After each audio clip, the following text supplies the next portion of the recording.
Sebelum melanjutkan, jangan lupa subscribe dulu, terima kasih. Bab 99 Hadiah dan Hukuman. Di dalam tempat latihan bela diri di kota Lianing Mountain, suasana benar-benar sunyi dan ketegangan meningkat ke titik ekstrim. Semua orang bisa melihat debu beterbangan di udara dari jauh. Mereka bisa mendengar deru kuda perang. Pasukan kota emas ungu telah tiba. Cepat, ikuti aku untuk menyambut Tuan Kota. Manajer Lin berteriak keras dan segera berjalan menuju pintu masuk kota. Seolah-olah dia sudah menganggap dirinya sebagai manajer daerah pegunungan. Melihat itu, orang-orang di tempat latihan tidak berani bersikap tidak hormat dan mereka segera mengikutinya.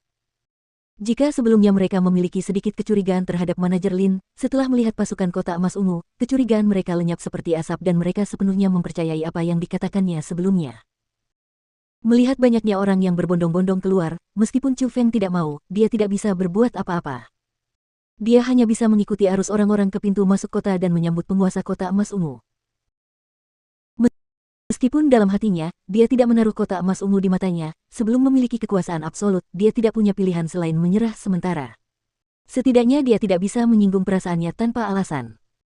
Chu Feng, keluarga Chumu tidak berlutut bahkan setelah melihat lencana Komandan Ungu Emas.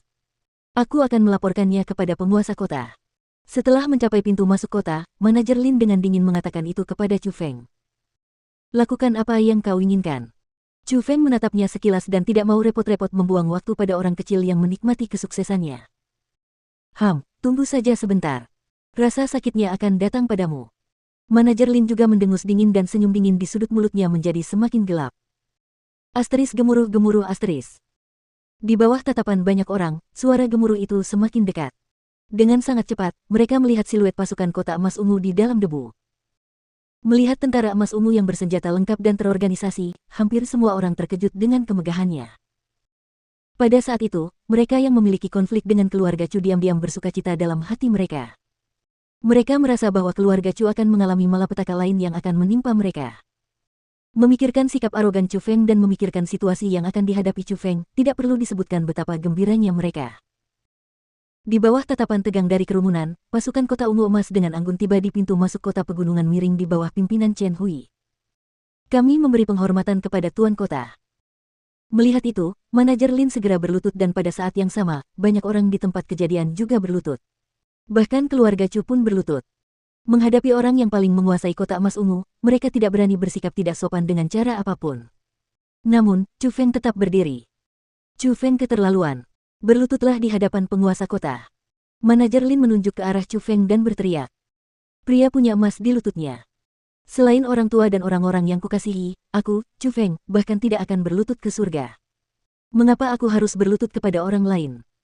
Kata-kata Chu Feng ditujukan kepada Chen Hui. Dalam tatapannya, tidak ada sedikit pun rasa takut. Sebaliknya, itu sangat jujur karena itu adalah kata-kata dari hatinya. Selain orang tua dan orang-orang yang berutang budi padanya, bahkan jika dia dipukuli sampai mati, dia tidak akan berlutut kepada orang lain. Itu terkait dengan martabatnya.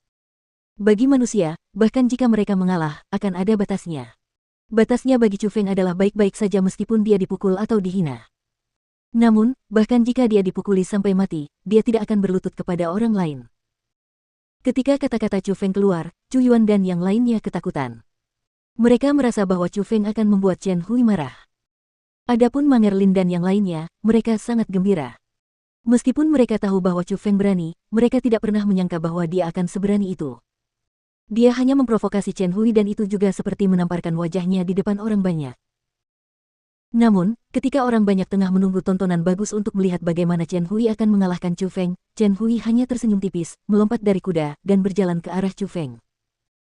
Pada saat yang sama, beberapa petugas di belakangnya juga melompat dari kuda mereka, mengikuti Chen Hui dan berjalan menuju Chu Feng.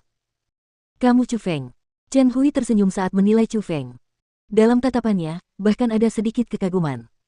Itu aku. Kata Chu Feng tanpa merendahkan hati maupun kesombongan. Sungguh pemuda yang heroik, memiliki aura seperti itu di usianya. Ini sungguh langka. Saat menghadapi sikap Chu Feng, Chen Hui tidak marah. Sebaliknya, dia tersenyum lalu mengalihkan pandangannya ke arah keluarga Chu dan berkata, siapa ayah Chu Feng? Saya ayah Chu Feng. Anak ini masih muda jadi kata-katanya mungkin agak lugas. Saya harap dia bisa dimaafkan. Chu Yuan bahkan berpikir bahwa Chen Hui akan menyakiti Chu Feng, jadi dia segera memohon untuk Chu Feng. Ah, tidak perlu bicara seperti itu. Memiliki putra seperti itu adalah keberuntunganmu, dan itu juga keberuntungan kota emas ungu milikku. Orang ini pasti sudah berkembang dengan baik. Keluarga Chumu telah melakukan pelayanan yang baik dengan menemukan tambang besi hitam. Jadi, aku menghadiahkan putramu Chu Feng 1000 spiritual beds agar kultivasinya dapat meningkat satu langkah lebih jauh dan berjuang demi kejayaan kota emas unguku di sekolah Azure Dragon. Sedangkan untuk tambang besi hitam, keluarga Chumu bertanggung jawab untuk mengekstraknya. Tak satu pun hasil ekstraksi harus diserahkan ke kota emas unguku.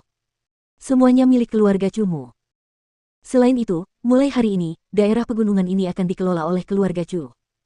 Mereka yang berani tidak mendengarkan perintah keluarga Chu berarti mereka tidak mendengarkan saya, Chen Hui. Saya akan menghukum sesuai dengan itu tanpa ampun.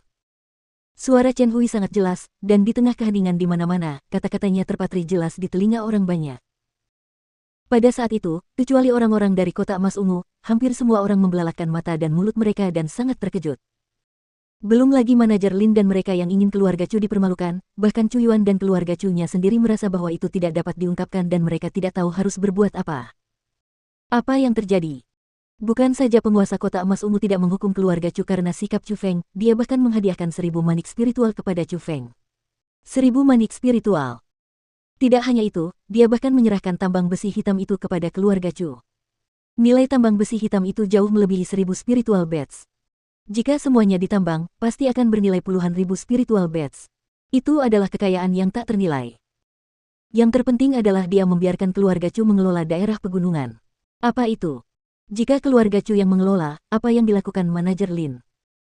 Tuanku, ini Anda, bukankah Anda mengatakan sebelumnya bahwa wilayah pegunungan akan dikelola oleh kantor pengawal harimau ganas saya? Memang, pada saat itu, manajer Lin tidak dapat terus berlutut dan dengan cepat berdiri, berjalan di depan Chen Hui sambil gemetar ketakutan. Dia menggunakan nada rendah dan picik untuk bertanya dengan tenang. Mendengar itu, ekspresi Chen Hui sedikit berubah dan dia menggunakan tatapan yang sangat dingin untuk menatap manajer Lin sambil berkata, perilaku moralmu tidak pantas dan kamu tidak memenuhi syarat untuk melayaniku. Seseorang ambil lencana komandan ungu emas milik orang ini dan penggal kepalanya.